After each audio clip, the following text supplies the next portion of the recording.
El corazón se acelera sin que haya ninguna amenaza visible. La respiración se vuelve corta. Hay una sensación en el pecho que no tiene nombre exacto, pero que reconoces de inmediato porque ya ha estado ahí antes. Y la mente empieza a generar escenarios, uno tras otro, casi todos terribles, casi ninguno verdadero, y sin embargo el cuerpo responde a cada uno de ellos como si ya estuviera ocurriendo. Eso es la ansiedad. Y antes de explorar qué hacer con ella, quiero que entiendas algo que va a cambiar la manera en que te relacionas con ella desde hoy.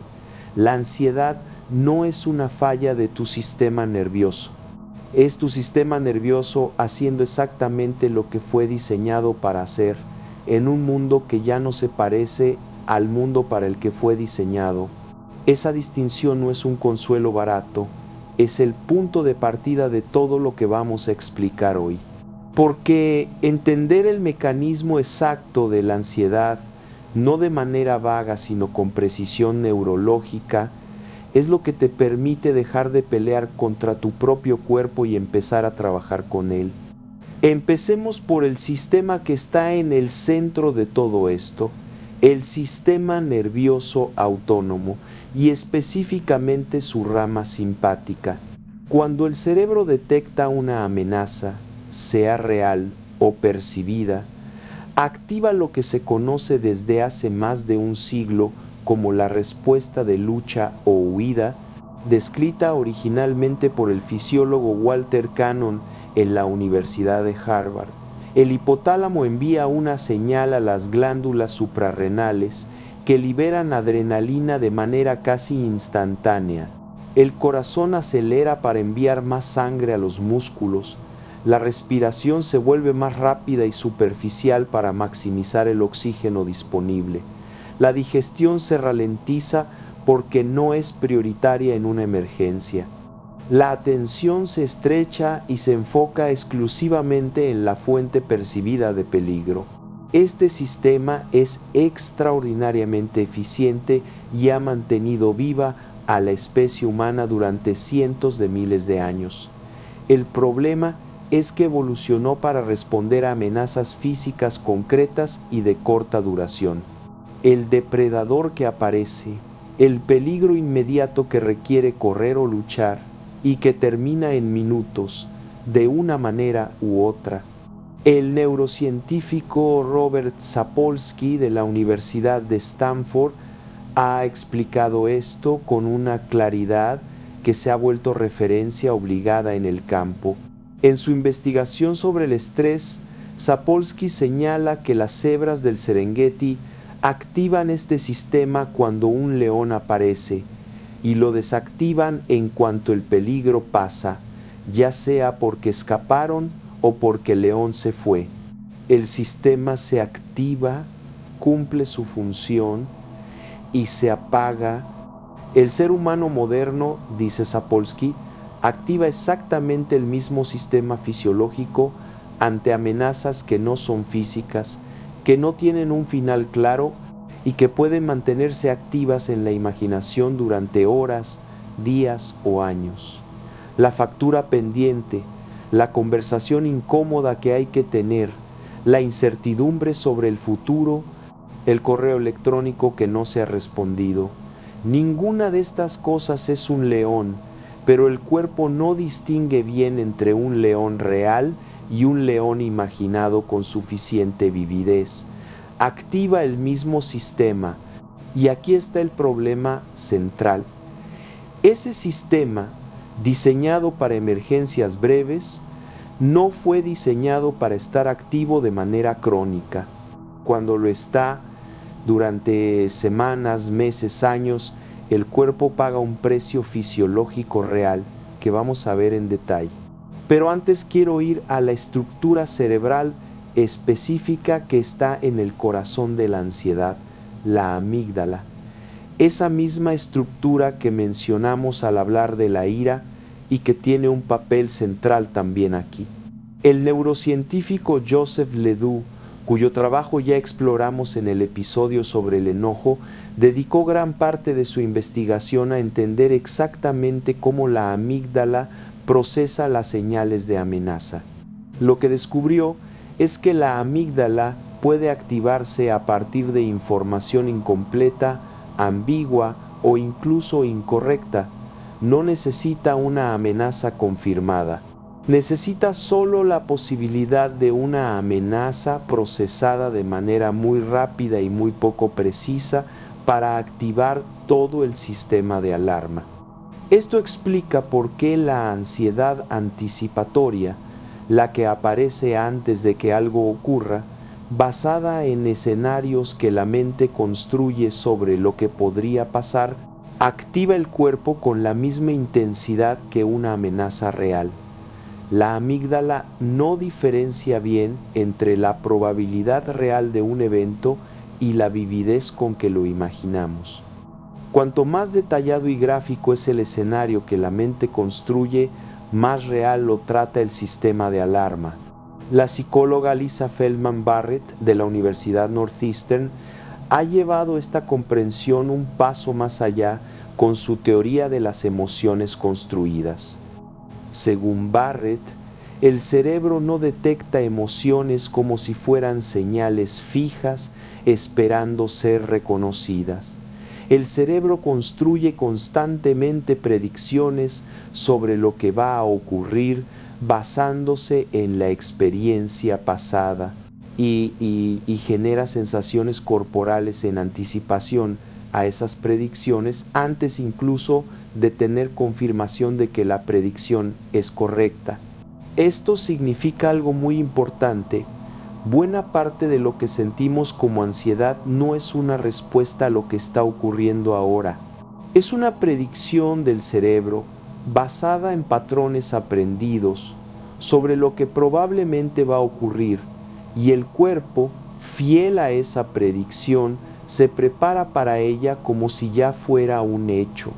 Esto tiene una implicación práctica enorme que vamos a desarrollar en las herramientas, pero quiero adelantarla aquí.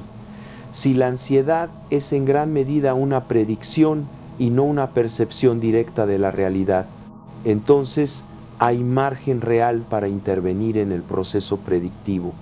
No se trata de convencerte de que no hay ningún peligro mediante la fuerza de voluntad. Se trata de darle al cerebro información que le permita generar predicciones distintas.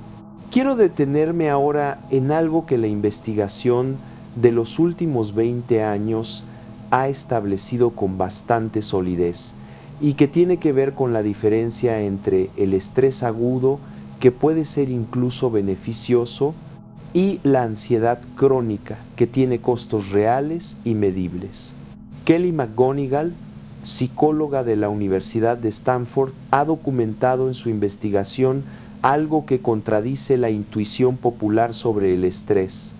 Un nivel moderado de activación fisiológica ante un desafío, lo que coloquialmente llamaríamos nervios o tensión, puede mejorar el rendimiento, agudizar la atención y movilizar recursos cognitivos. El problema no es la activación en sí. El problema es la interpretación que hacemos de esa activación y sobre todo su persistencia en el tiempo sin resolución.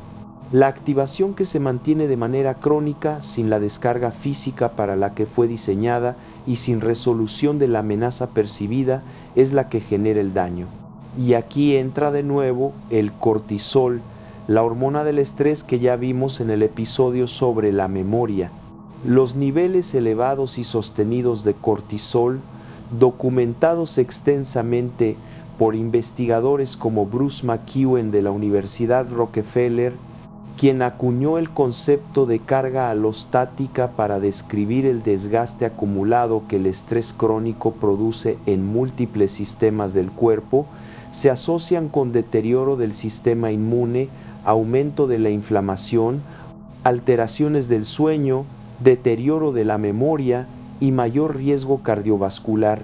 La ansiedad crónica no es solamente una experiencia incómoda, es un proceso fisiológico con consecuencias acumulativas reales en la salud del cuerpo entero.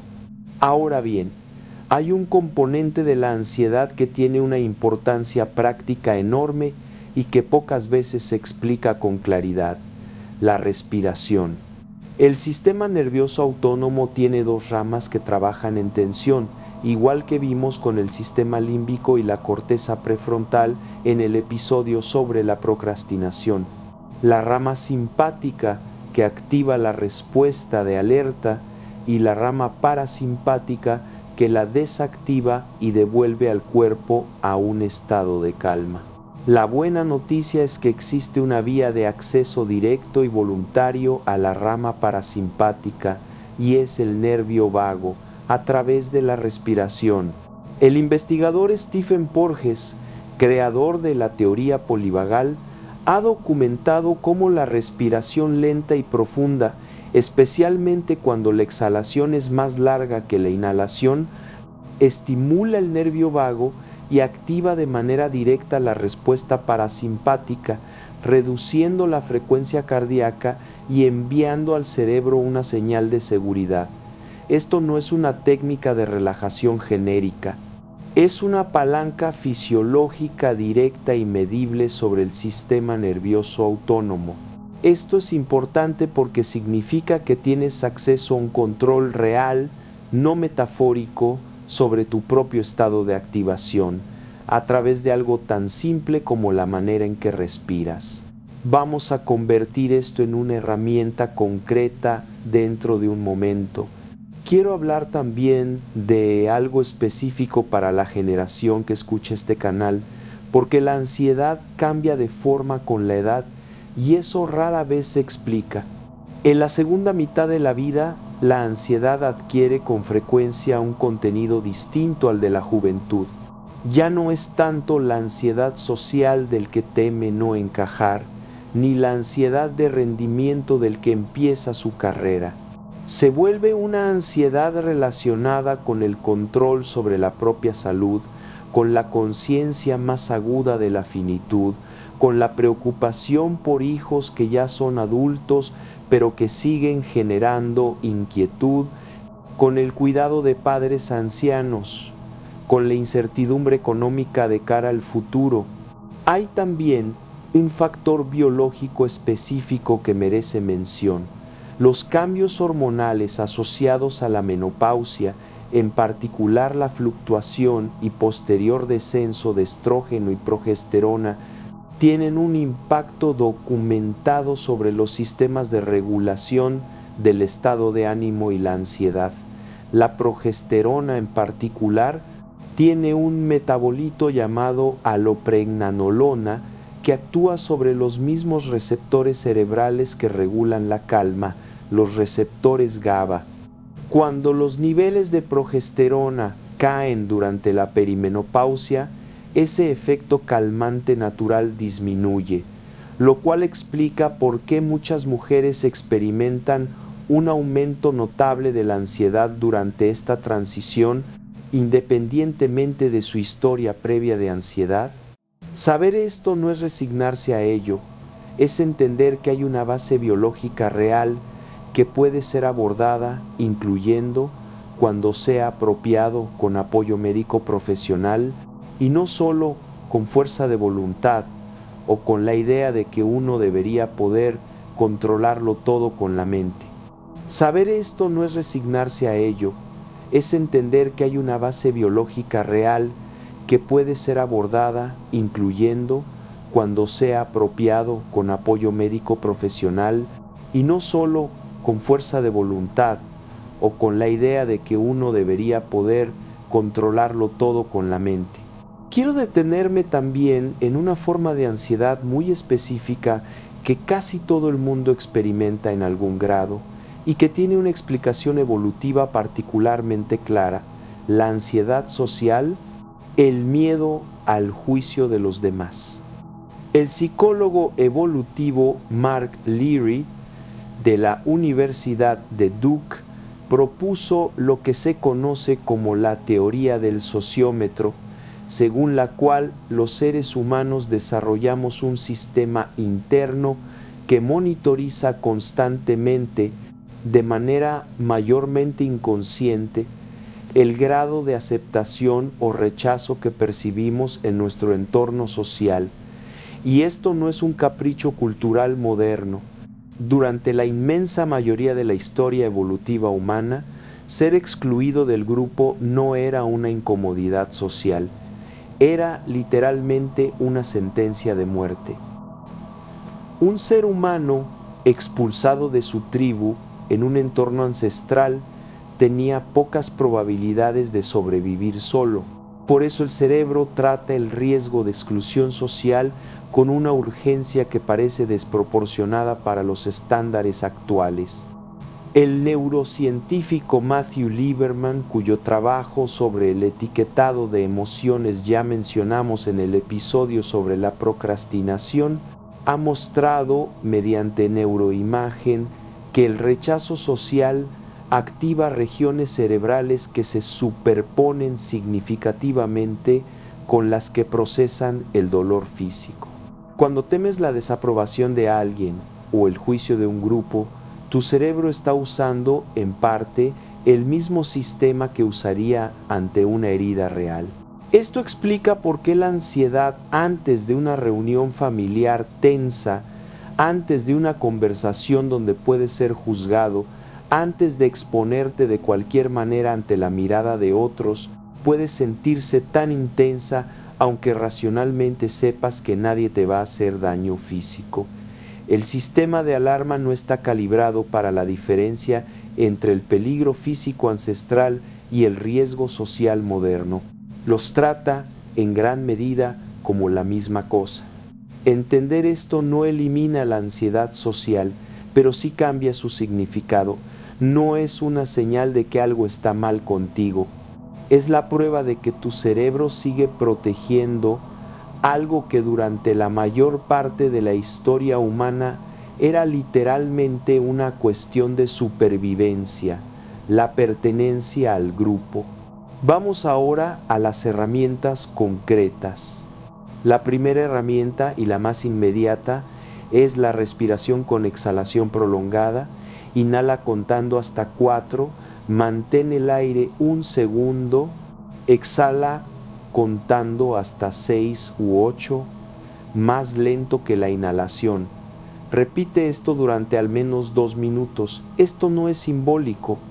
Es una intervención directa sobre el nervio vago que activa la rama parasimpática del sistema nervioso y reduce de manera medible la frecuencia cardíaca y los niveles de activación.